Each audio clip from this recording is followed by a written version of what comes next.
Hi, I'm Megan Cardona. It's nice to meet you. Welcome to Most People. Bullying was my topic of the week. Probably could be a topic of the year. Just want to go ahead and review the posts that I made Monday through Friday of this week,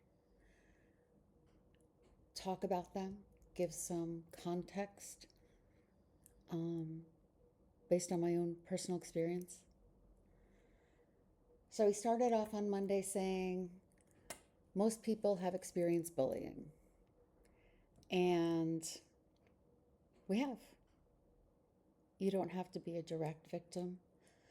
You only have to witness it to know the effects of it, to feel the effects of it. The intended victim is what everyone is focusing on, but everyone around them has changed their behavior as well. There's a protective layer that you have to put around yourself. You have to say, okay, if this bully has gone after this person, am I next? Can it be transferred onto me if I lend support to the actual victim? Can I get away with supporting them and not having it touch me negatively? So when you're in a position of witnessing it, you're really a part of it too. It's not a choice.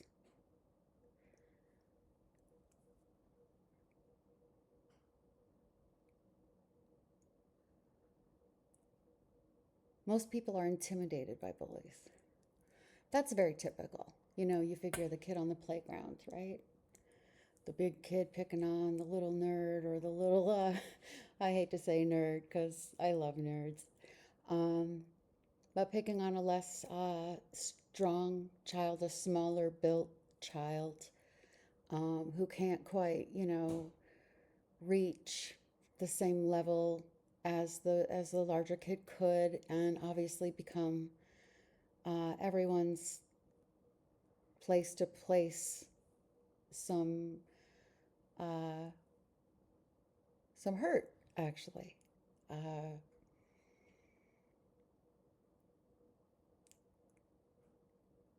the action or the inaction on most people depends on the bully. Can the bully affect me? Can the bully bully me? If the answer is no, most people will act. An adult will step in, a larger kid will step in and put the bully in his place and protect the victim. But if the answer is yes, and you know that that bully can affect you in some way, most people freeze. Self-preservation is what drives you then. You have to make a decision on how far you're willing to go um, to help the victim versus how far you need to separate yourself from the victim. So when a bully is at work, everyone is affected.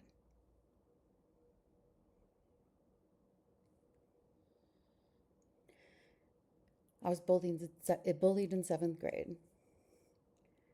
I was in home ec class.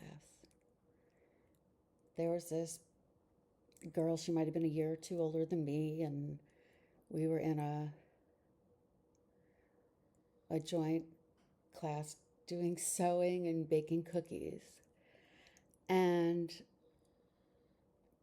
for some reason, I was someone that she felt she could control, make an example out of, make her feel big, and strong, maybe shine a spotlight on her for something she felt she was lacking. Maybe she envied something in me.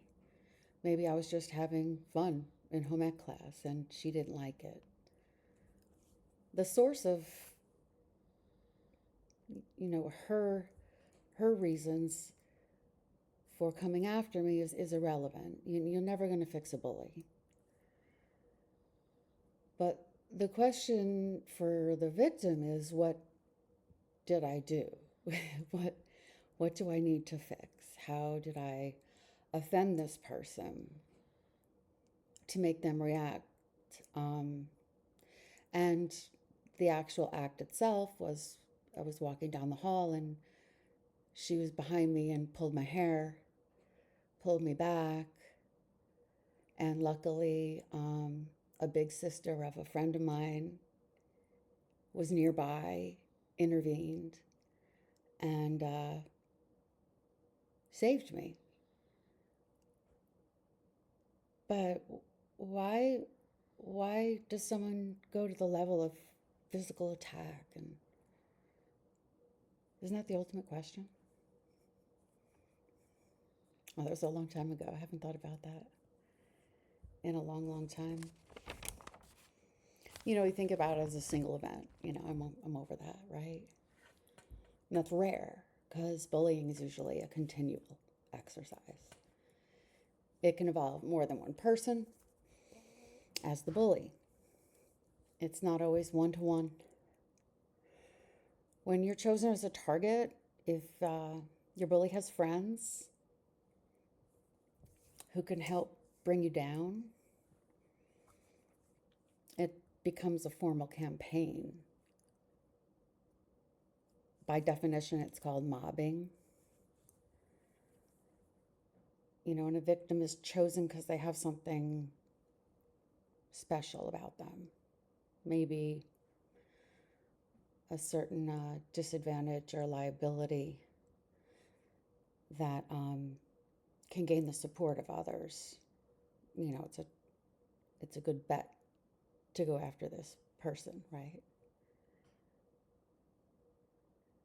Hey, for the example the Biebers. Hey, okay, I'm 55 next week, and the Biebers are my crush. I admit it.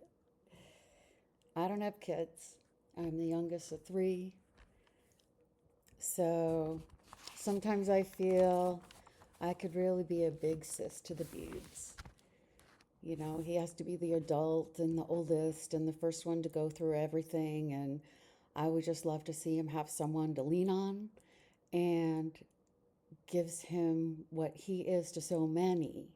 His younger family, his members and his friends, they go to him, they rely on him, and who's he have to go to, when he needs comfort and reassurance. Okay, easy to digress. But the example being, because of the fame, the Biebers are easy victims. The paparazzi, social media, they're prime victims of bullying. They have so much that so many people, or they have so much that so many people do not. The envy is the glue to their dismay.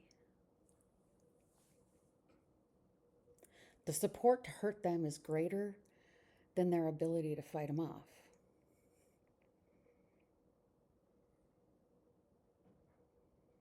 The bigger the force against them, the bigger their reaction,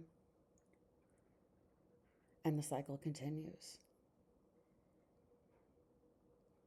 In an interview, I saw Hailey Bieber uncall her daddy.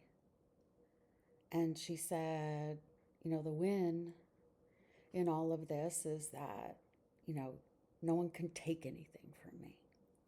They can't take my relationship. They can't take my success. They can't take my business, my job, all those things. But what they can take is your peace.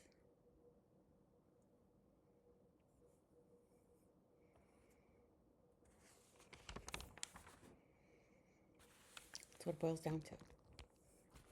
You lose your peace.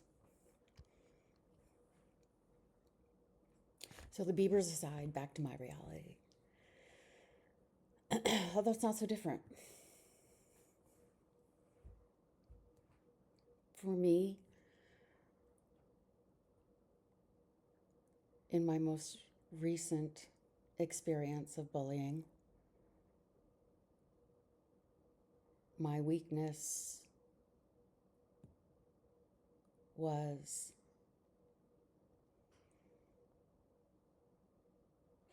the passing of my father-in-law. He was an extremely powerful person, had a heart of gold. And it's so hard to say his name or think about him without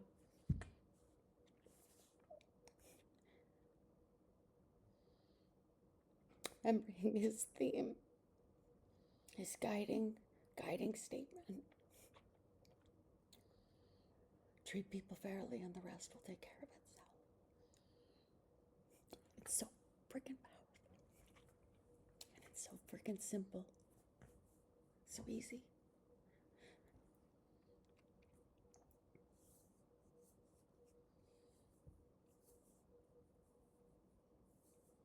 He was my protector. Everyone knew it. He protected all of us, his family and his friends.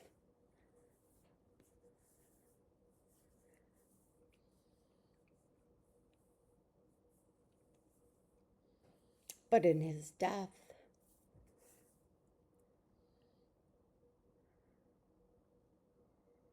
his power was used against those close to him and their now lack of power or lack of his protection.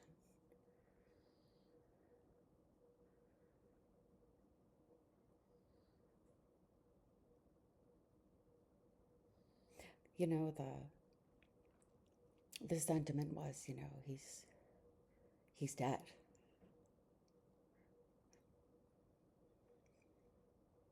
Good luck. And this trickled down. Were he alive today, life wouldn't be as it is. I know that.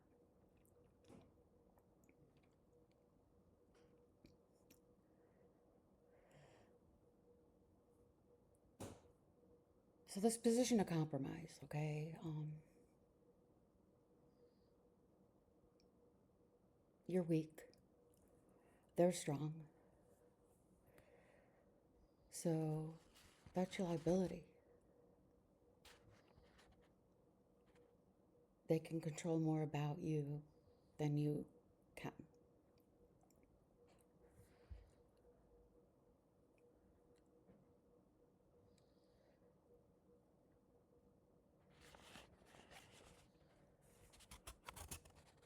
So you talk about deserving and not deserving.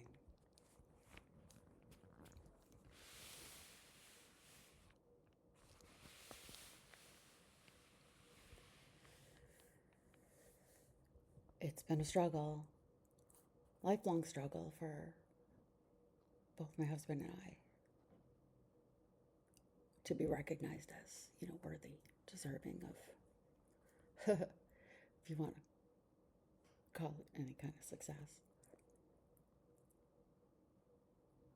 But we've worked really hard, kept our heads down, tried to steer away from being recognized because of our name,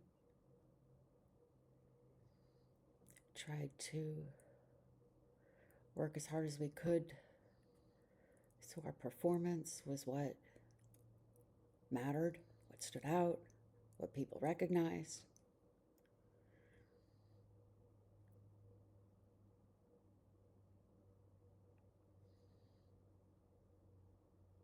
But you're always treated differently. You're always treated like you were given something that someone else hasn't been.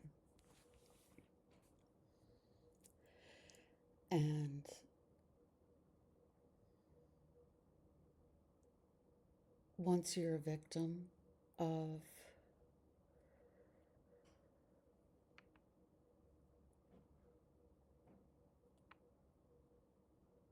public humiliation, um,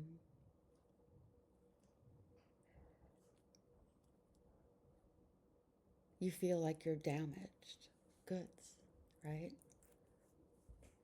I can't say how many times I've said that.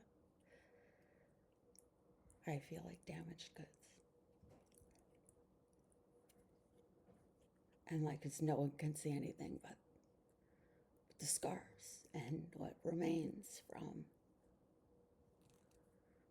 the hurt and the direct infliction of distress I've endured.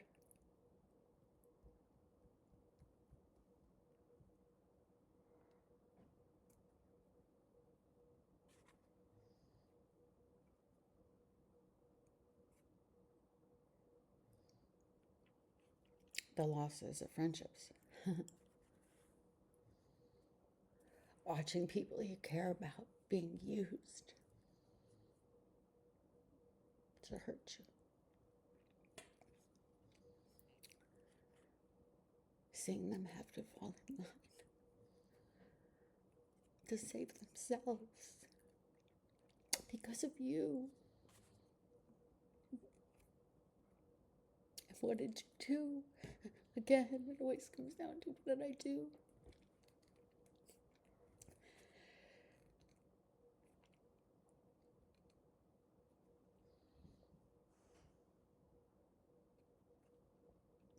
Everyone's a victim.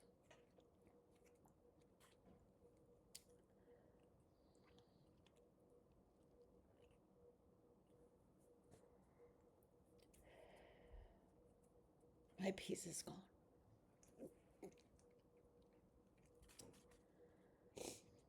Everywhere I am, my peace is gone.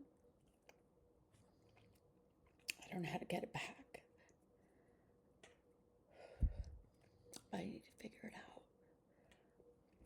You know, therapy can help you understand why people react the way they do.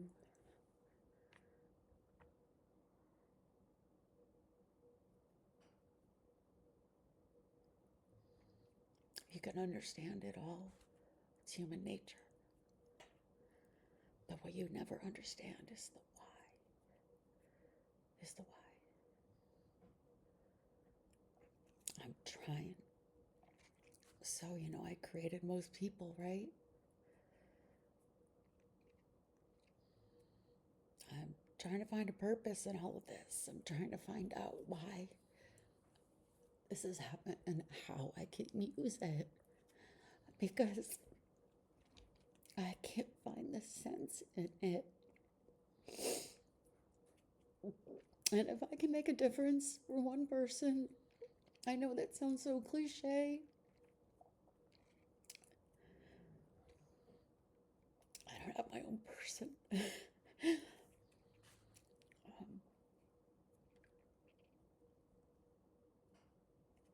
I have all this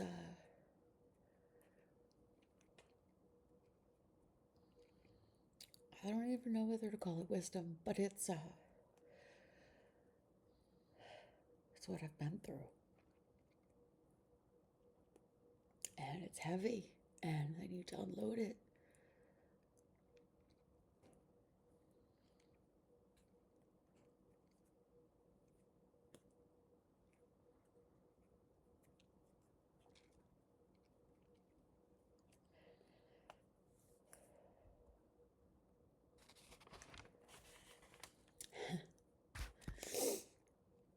Okay.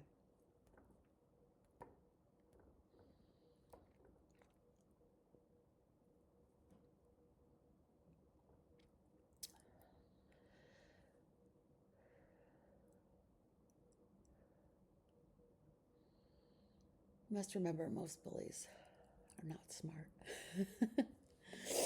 They're always going to do something stupid. And I got to tell you that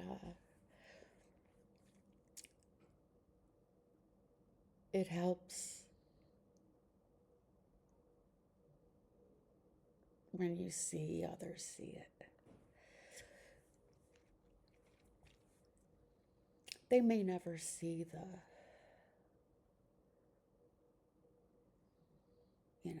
the actions. But when you see them fail, it's fabulous. And karma means something. I believe karma. It'll hit them. Yeah, so people underestimate hate, Look at, I'm just talking about a workplace situation, I'm not dealing with a racial concern. But man, how must that feel?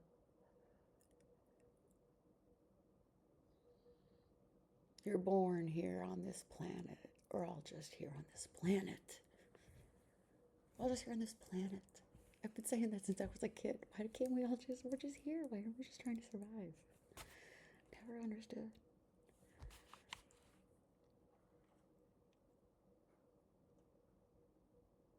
You're born who you are. You just want to be who you are. Most people just want to be themselves, want to be accepted, don't want to have to explain why they feel the way they do, why it's different from somebody else, and why that matters. But we're okay in this country handing out guns like fucking Pez candy. And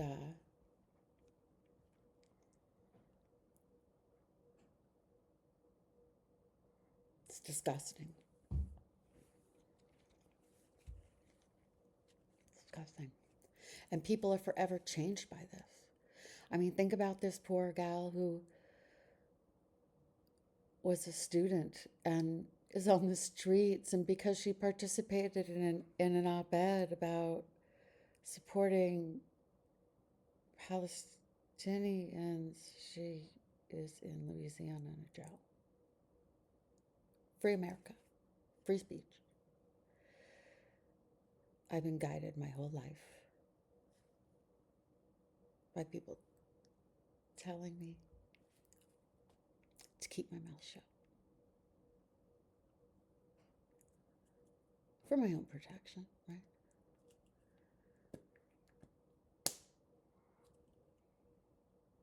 For what? Who am I helping? It's selfish to be quiet.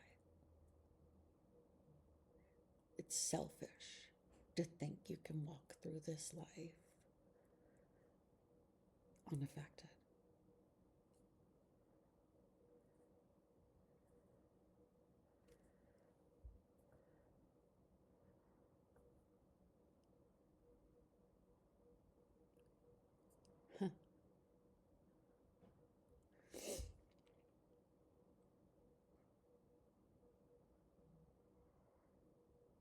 That's what I wanted to say. I think that's what I wanted to say.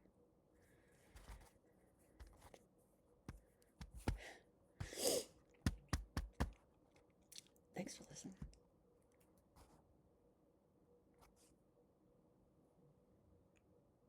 There it is. Peace.